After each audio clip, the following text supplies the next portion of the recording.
Is India wiping out its Muslim past? Taj Mahal. It's probably the first thing that comes to your mind when you think of India.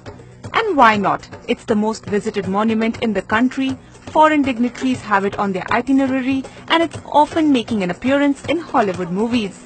The Taj Mahal was built by Emperor Khurram.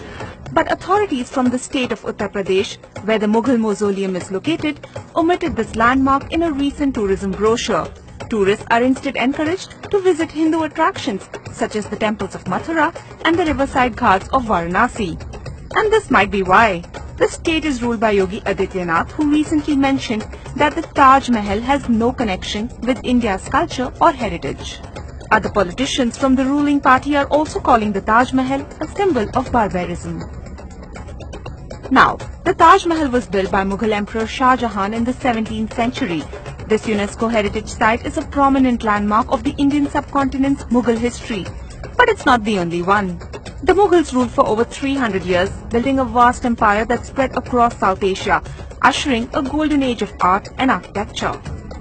But erasing the Mughal past is not just limited to tourism brochures. They are wiping it from history textbooks too. The Education Board of the state of Maharashtra has reduced the empire's reign to just one chapter, instead focusing on the rule of the Hindu king Shivaji.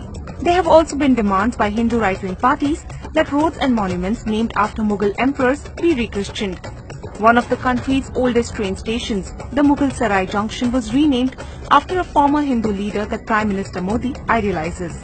While the Indian government continues to polarize existing communities and rewriting history, is it also trying to divide its historic past by fusing Hinduism with nationalism?